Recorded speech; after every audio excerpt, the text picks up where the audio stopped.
Good, Cole? Yeah. Well, good morning, everyone. Thanks for being here. As you know, last week we began reaching out to about 1,000 Vermonters who had reported damage to their heating systems as a result of the floods to check in on how they're doing. With cold weather around the corner, we need to make sure those who haven't been able to make the needed repairs get that help that they need. To do that, we need a better understanding of what that includes and what stands between them and a warm home. So far, we've heard back from about 1/3 of those we emailed. And as a reminder, anyone who reported to FEMA or 211 that you had damage to your heating system, you should have received an email from a vermont.gov address. So please complete the survey if you received it, so we can give you a helping hand.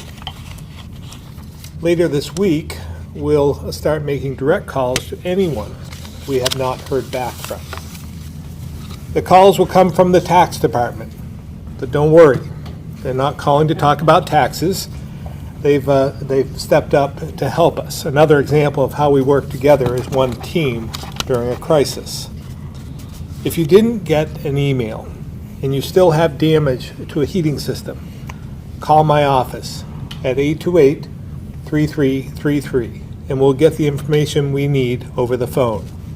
And if you know someone in this situation, ask them if they filled out this short and simple survey, or encourage them to check their email, or call if not. We're working with many partners, including Efficiency Vermont, the Vermont Fuel Dealers Association, and Vermont Gas, so we can use the surveys to connect technicians to those who need service and equipment. Again, we know that for some, it's been difficult to find contractors available to repair their furnaces. The Fuel Dealers Association have agreed to help connect people with contractors to get the work done, and I want to thank Matt Coda, who is here today, for his teamwork on this. But even after the FEMA awards, we know there are many financial barriers. So Efficiency Vermont will reach out and make flood victims aware of the financial incentives and resources available, including the recent $10 million the E-Board approved, which they oversee.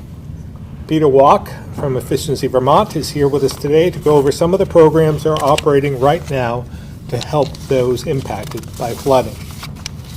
We continue to update you on our progress and how we're working with these partners, but I want to thank them for their collaboration as we work together to make sure Vermonters impacted by the flooding have the heat they need to get through the winter. So with that, I'll turn it over to Peter Walk.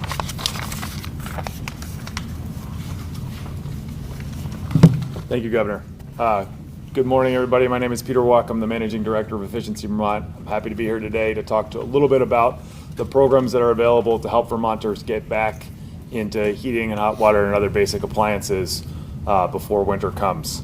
As the Governor mentioned, the Emergency Board took action in late July to repurpose $10 million of existing ARPA funding to support this effort, to support low and moderate income Vermonters getting back into heat and hot water and other basic appliances before winter.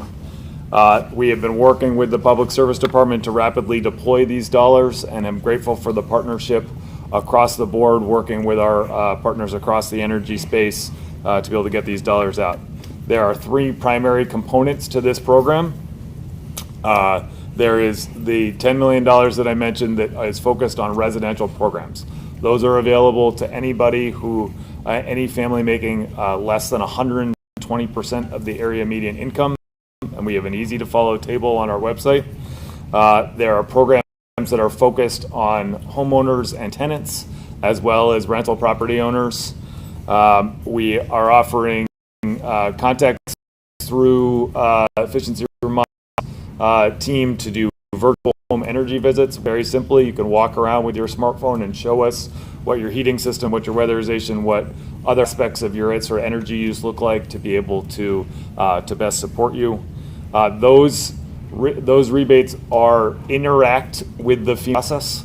and the e-board saw fit to maximize that award at $10. There's a significant support available to folks.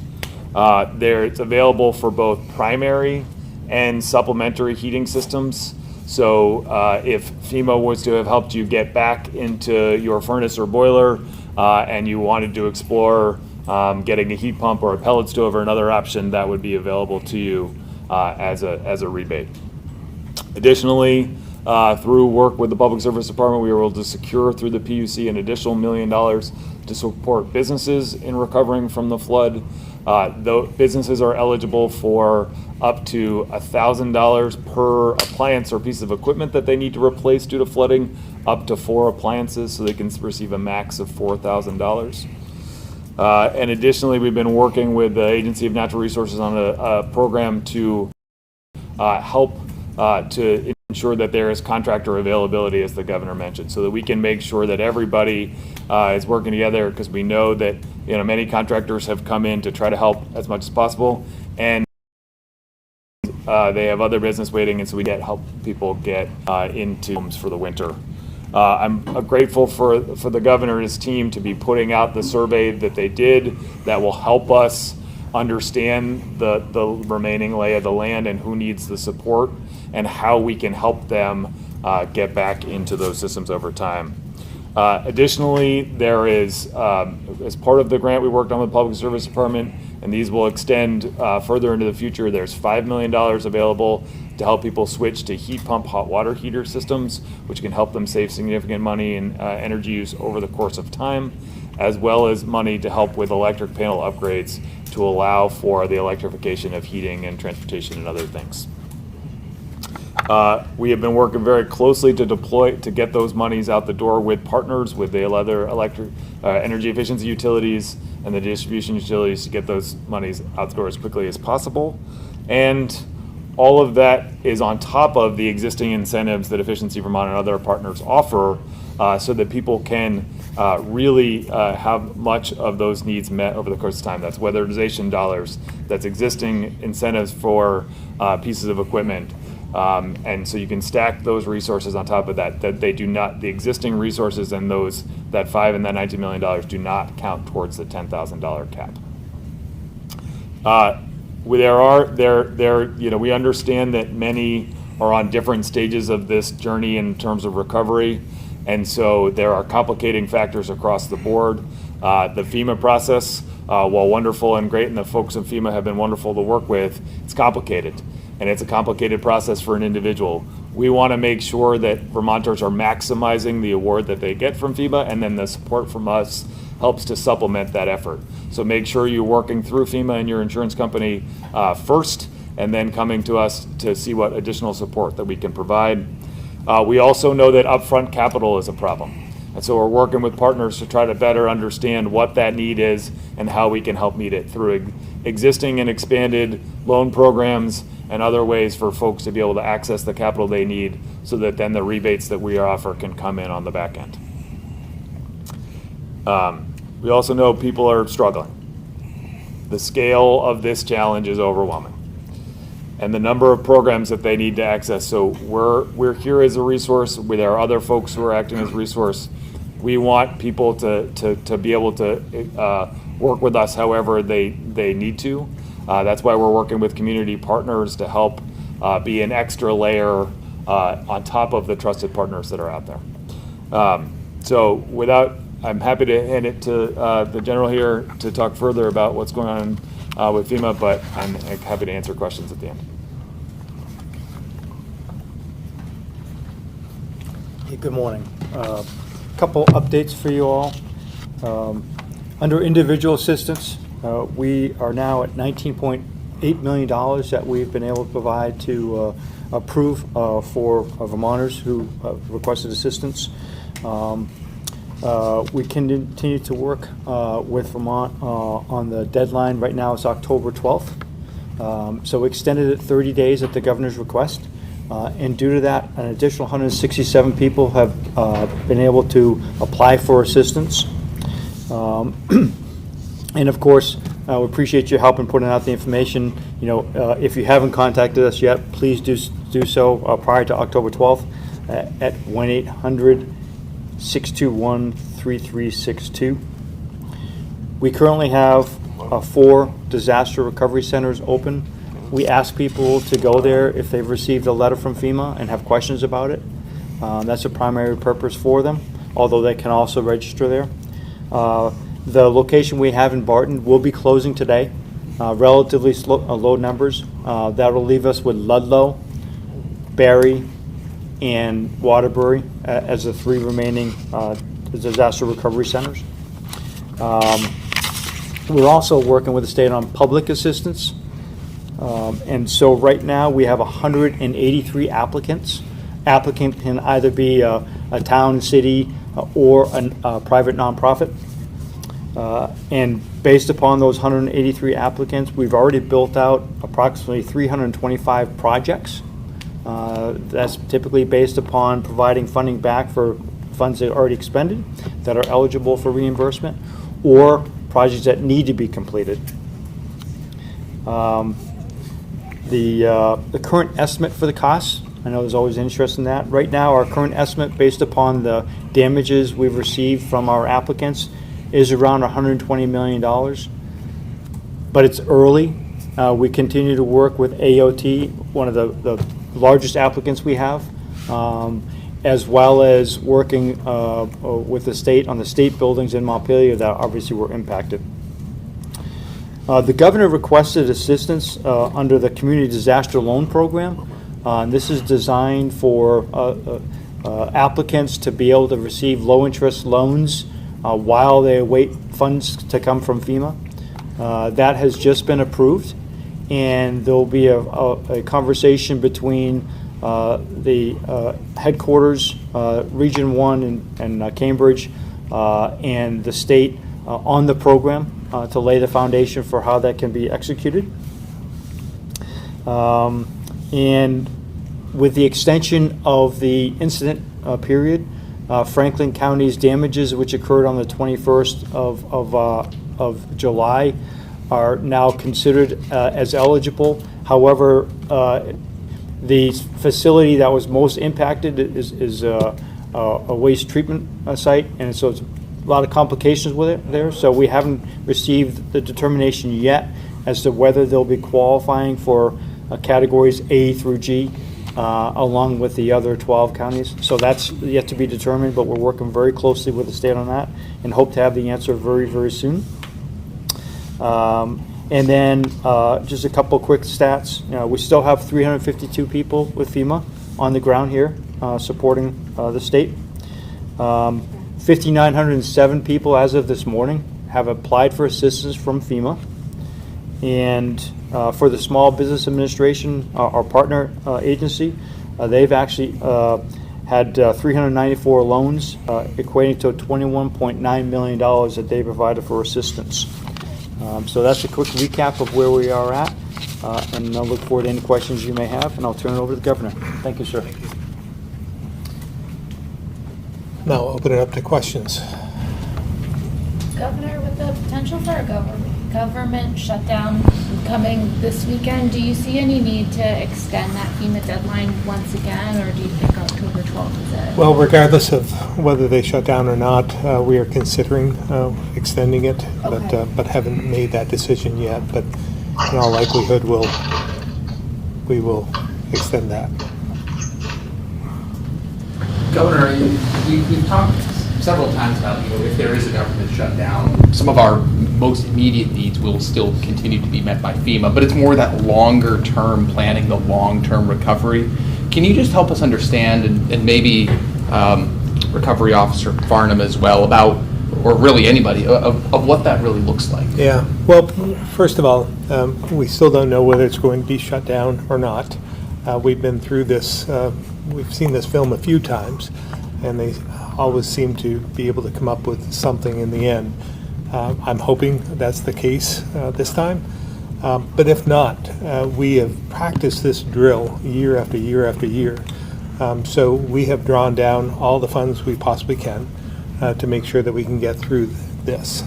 As well as we've reported before, due to the ARPA funds and so forth that we've received over the last couple of years, we have a lot of cash on hand. So we should be able to make it through this without a lot of harm.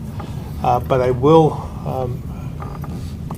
maybe I'll, oh yeah, there's Doug, have Doug come and supplement anything I've missed. And as well, maybe while we're on the topic, we'll have General Roy talk about what this means to FEMA as well and to the state. Thank you, Governor. So while FEMA may not be able to obligate in the short term in the event of a shutdown, we will still be able to work together with FEMA to build the damage inventories and the project workbooks and everything that goes into knowing what our long-term, what our permanent work and what our long-term efforts will look like. So, I mean, that is a time-consuming process anyway. So the shutdown would have to be extremely long in order to impact that long-term planning and recovery process. So we should still be able to move the ball forward potentially without any delay in our long-term recovery efforts. And so when would that money in theory come? As you know, the governor said, we've seen shutdowns before. I think the longest was back in 2019 or so, 30 days. So would that affect how money flows into Vermont? Not to any significant extent specific to our FEMA on this particular disaster, because generally speaking, we can establish an obligation, but then it's still some time before we actually draw down that funding with FEMA. So we're not at that stage yet where we'd be drawing down funds for most things. We would only at this point be drawing down funds for our emergency response, which fall into the immediate needs category and may still be eligible for drawdown. General Roy can correct me if that's wrong, but I believe that's the case.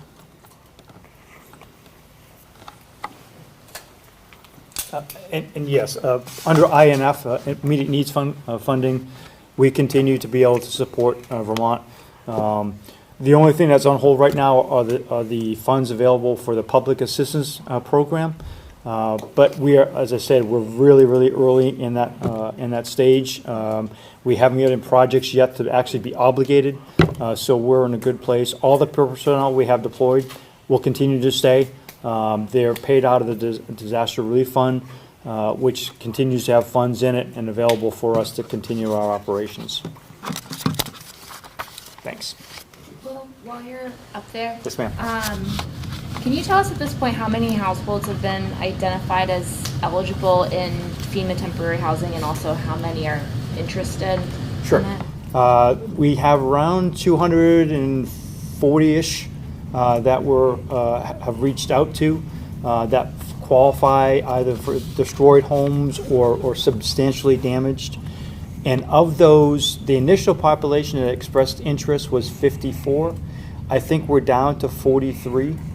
And as you recall, we talked about the fact that the longer it takes to find a housing solution or for FEMA to set up the housing for them, you know, the population, they find their own path along the way. That certainly doesn't impact our ability, our desire to continue to move forward, as we will. It's just that, you know, we see it time after time after time. Are you keeping tabs on, I mean, we're talking about like a dozen people here, but like where those people are going? Are they actually communicating with FEMA? We're going to family or we're moving out of state, or what that means? Sure, yep, absolutely. As so for the population of the 54 we started with, you know, if they, you know, when they call us and say, hey, I no longer want to be in the direct housing, I found a rental place that's going to work for me, or I've made a life choice to go somewhere else. So they provide feedback. And then beyond that, of the 200 and some odd that we had reached out to, they have the opportunity to change their mind as well. If they thought they were in a good place and all of a sudden they're not, they can come back and say, hey, you know, circumstances changed, and so we're going to need some assistance. Okay, thank you. Okay, thank you. Going back to talking about heat with how you started off, today, I guess, how are you going to be working with the Vermont Fuel Dealers Association? What does that partnership look like? I guess it's just making sure that there are going to be the numbers to get these people their heat sources by winter. Well, this survey will tell us a lot about those who are impacted, those who are waiting. I think we've heard back again from about a third, and about half of that third have said that they're all set, but the other half have some questions about whether they're in the process or they just can't find anybody. So that's what we're trying to determine. And when we have that number, we'll be conferring with both Efficiency Vermont and the Fuel Dealers Association, and they've agreed to try and put people together so that we know of a contractor who might be available, a fuel dealer out there who might be able to help get these people the heat they need to get through the winter. So we don't have all the information yet, but that's what we're driving at. We know we want to get those people connected and determine whether, if it's a financial need that they have, we'll put them in touch with people who can help them. Anything we can do to bridge that gap is that's our mission. Are you worried at all about the response to the survey so far? And when will you guys start directly reaching out? We'll start directly reaching out now. As soon as we know we get, I think having a third respond immediately, I think that's good. We're hoping that those who haven't received the email, or maybe they don't have service now, who knows, and are listening to this and reading and listening to your reports, will reach out to us, 828-3333, so that we can help them right here through the governor's office. Along the similar lines, Peter, I have a question for you, and it's admittedly a pretty subjective question. There were obviously lots of people in Vermont pre-flood who were interested in upgrading their home heating systems. I can imagine that a lot of people, if they weren't flooded out, maybe feel guilty about coming forward and wanting to pursue upgrades to their home. Do you have any advice for folks that, should they continue or should they maybe wait a year? What do you think? For folks who are flood impacted or those who are flood not flood impacted? I think people need to make the choices that they want to make on the timeline that they need to make them. Obviously, we want to make sure that we have the contractor supplied to be able to help those who need support to be able to respond from the flood. But people have the opportunity to save money and save energy and make the choices that they want to make now.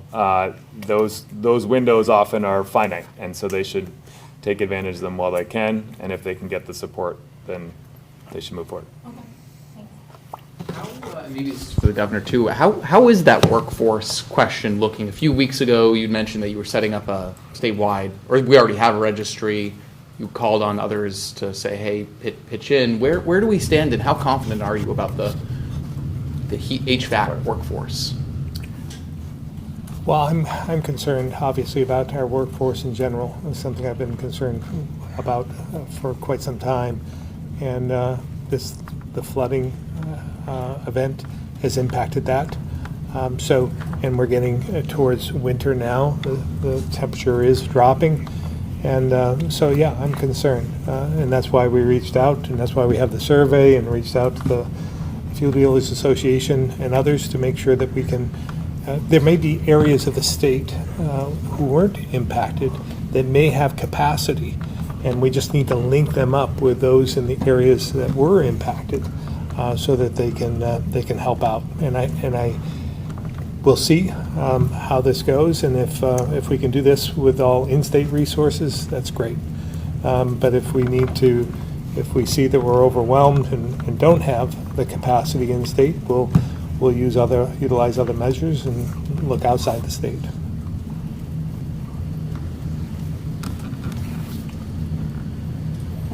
Got a few folks online, and then we'll come back to the room. We'll start with Ed Barber, Newport Daily Express. Yeah, hello, can you hear me? We can. Okay, my question actually is going to be for Nancy Tebbets.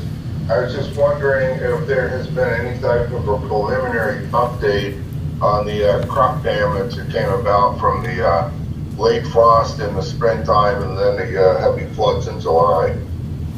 And are there programs out there that people can still access to help them with their loss? Anson, are you on the line? Thank you, Ed. Okay. Yes, I'm here, Governor. Ed, yes, a couple of updates. We did do a survey that went out, and it's been concluded about 2 weeks ago. We released it. We think about $17 million in impact damage across the board to the severe weather this summer. Also, about 27,000 acres impacted. So there is a program out there. We are encouraging people. They can go through the VGAP program. Farmers are eligible for that. We are getting applications from farmers, and they are qualifying for those relief dollars there. So that is one avenue. Also, the Vermont Community Foundation has a granting program for farmers and producers. They are taking applications as well. We have someone from the agency that's helping with that. So those are the couple of relief programs. Also, with the designation of the disaster declaration granted by USDA, it is freeing up some relief programs. They're not direct payments, but there are some emergency loan programs that are available out there. As far as the current climate out there now, I think it's hit or miss on some of your pick your own operations. I was at one over the weekend, and they're managing it nicely. There are apples out there for folks. If people are nervous about showing up and thinking there may not be apples, for the most part, there are apples for pick your own operations. Same with pumpkins. And many of these farms have social media channels, and they can get an update with them. They're just managing them a little differently because of the hard frost. But for the most part, I think people are encouraged, and we've got some great weather this week. A lot of work's being done in the field right now. A lot of haying, a lot of corn is being harvested. So we're encouraged, at least by the weather over the last few days and going into the weekend. Thank you very much. I appreciate it. Have a nice day. Keith, Rutland Herald. Hi. So I heard today that Mackenzie Scott, I believe, had donated, I want to say 20 million to the Champlain Housing Trust, and that's obviously very good news, but I'm also just kind of curious if that has caused anyone to rethink how they might want to allocate other resources in the state. If they got such a large infusion, has anybody rethought how where other monies might go, or if it's just more, I don't know. Does that make sense? No. This was somewhat news, at least to me, maybe to us in general.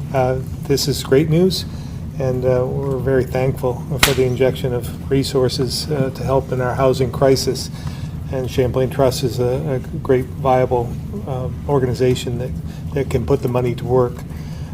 So we'll contemplate this, but at this point in time, that isn't our first reaction. It's not whatever amount of money that we've put forth thus far, which has been a tremendous amount, is not enough. So this is, again, will supplement a lot of areas, and we'll continue to advocate for more housing in strategic ways. So good news, and we'll contemplate what this means to our overall program, but it's just too early to tell. Thank you. Tim McQuiston, Vermont Business Magazine. Hi, Governor. I was wondering if you have an update on the BGAP program now that you've expanded it, and it's been a week or so since that happened, if there's been much activity on that front. If you're talking about new applications, I don't have that information, but maybe Secretary Curley might be on, or Commissioner Goldstein.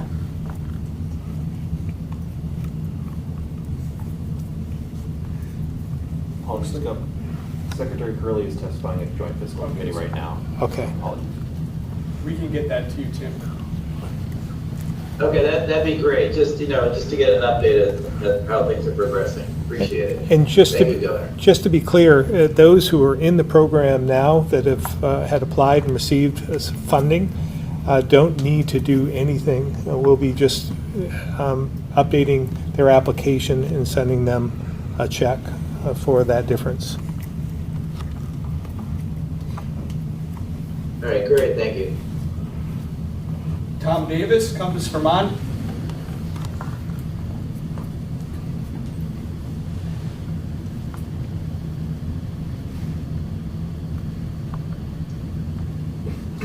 Tom, it looks like you might be muted.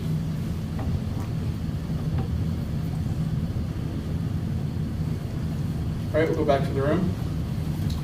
General, I don't know if you had any update on the Old Country Club site. I know last week the city council had just kind of agreed to it, so I don't know if there was any update. Well, we've got some schematics we're working on. We are sharing that with our with FEMA headquarters, taking a look at how we can best utilize it.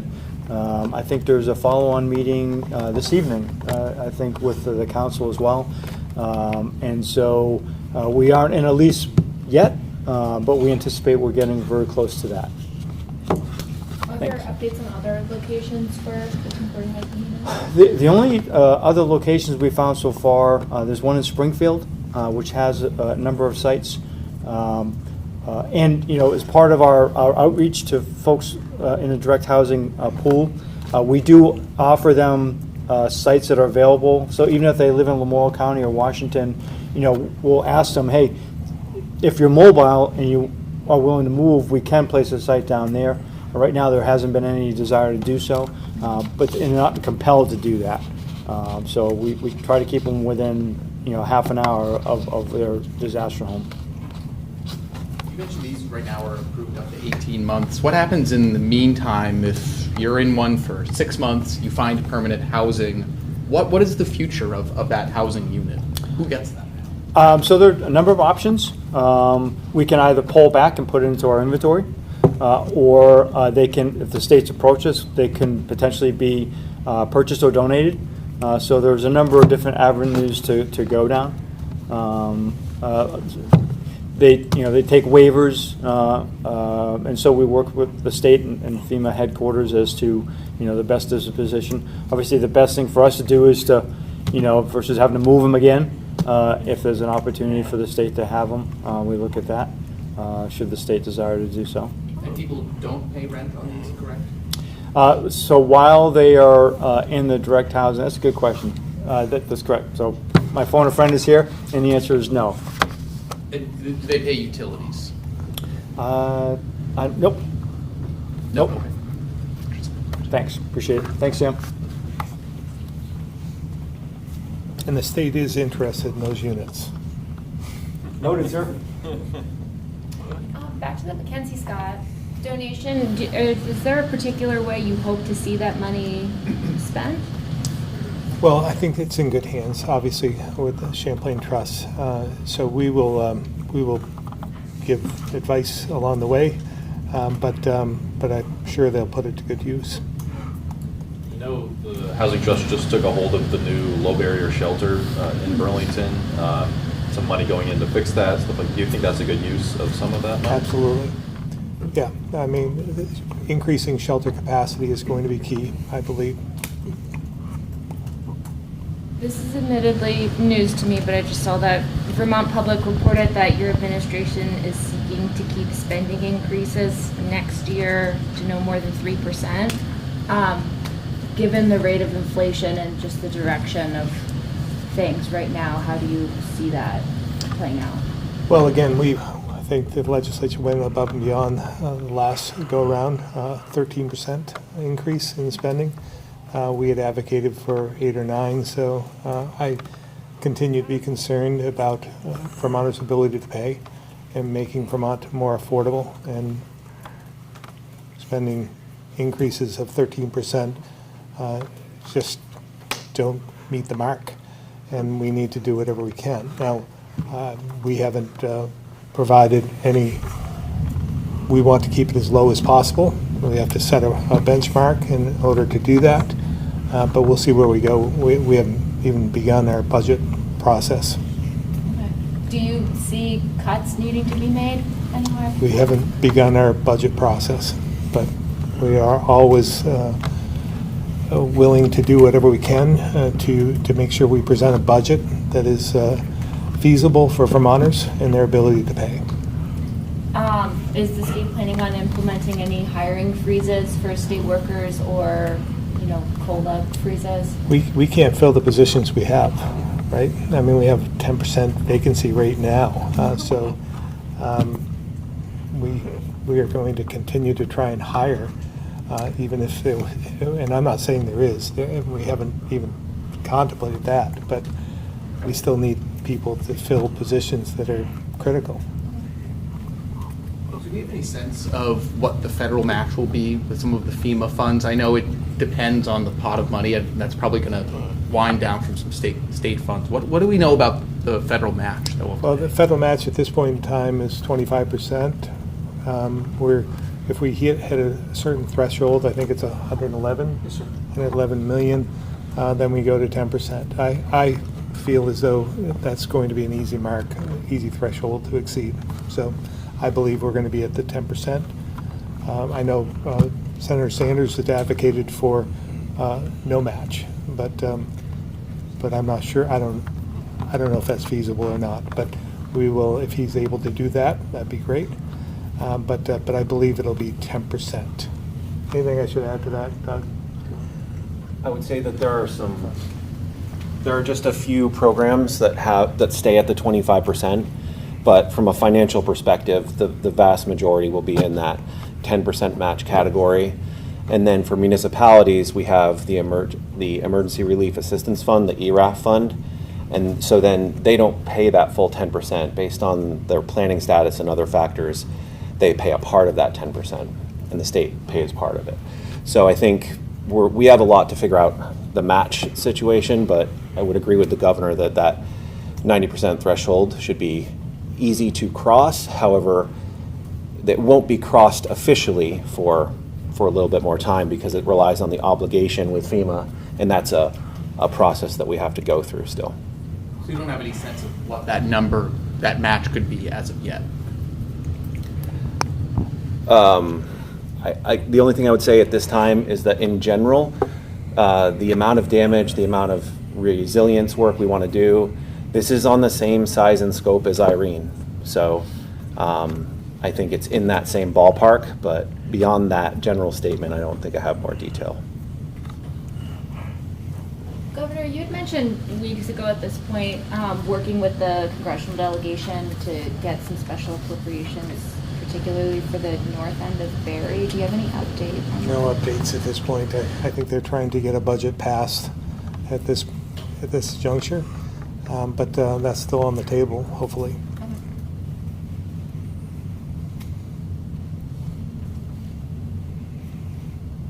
I guess my last question, it goes back to Congress and the budget. I'm not really sure how best to phrase it, but what do you make of what's happening right now in the House of Representatives among the GOP and the infighting that's happening? Yeah, I think it's unfortunate, obviously. But we've seen this type of thing building over time. And it's not unusual, at least in the last decade, to see the threats of shutting the government down. And maybe over the last couple of decades, but it's become increasingly more difficult in some respects because of the close numbers. And so we'll see how it all plays out, but nobody's asked my advice, but I would find those moderate centrists in the middle of both parties and figure out a way to make it happen.